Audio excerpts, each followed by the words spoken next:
Confederation of women ఆంటర్‌ప్రెన్యూర్స్‌కి national సెక్రటరీని. ఇప్పుడు మేము ఈ వైజ్ 2025 అనేటువంటి ప్రోగ్రామ్ కండక్ట్ చేస్తున్నాం. వైజ్ అంటే women's international summit on entrepreneurship. ఈసారి చేస్తున్నటువంటి ఈ సమ్మిట్కి మెయిన్ థీమ్ వచ్చేసి sustainability and global technologies.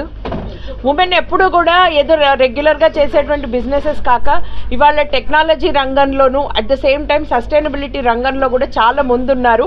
So వాళ్ళందరికీ కూడా ప్రపంచవ్యాప్తంగా జరుగుతున్నటువంటి ఎన్నో కొత్త టెక్నాలజీస్ మీద అవగాహన కోసం, అట్ ద సేమ్ టైం ఎటువంటి కొత్త బిజినెసెస్కి అవకాశాలు ఉన్నాయని తెలియజెప్పడం కోసం కండక్ట్ చేస్తున్నాం. అయితే ఇది ఓన్లీ విమెన్కి కాకుండా it is open for all.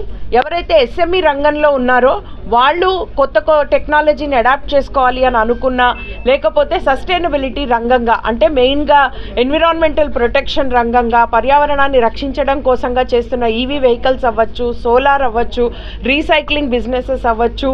At the same of India national ప్రెసిడెంట్ని.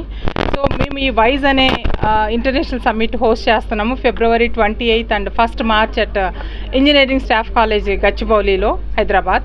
సో దీని ముఖ్య ఉద్దేశం ఏంటి అని అంటే గ్లోబల్ ఆపర్చునిటీస్, సస్టైనబుల్ టెక్నాలజీస్, తర్వాత ఎమర్జింగ్ టెక్నాలజీస్ గురించి మాట్లాడటానికి 8 ప్యానల్ డిస్కషన్స్ పెట్టుకున్నాము. ఇంటర్నేషనల్ స్పీకర్స్ ఒక 37 మెంబర్స్ వస్తున్నారు.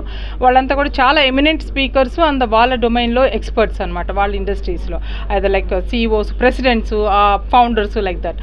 సో వాళ్ళందరూ వచ్చినప్పుడు మేము స్టూడెంట్స్కి ఒక ఆపర్చునిటీ ఇచ్చాం. ఏంటంటే ఒక 200 స్టూడెంట్స్ వస్తున్నారు వేరియస్ కాలేజెస్ నుంచి.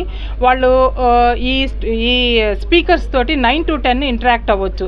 సో ఇది it's a golden opportunity for students.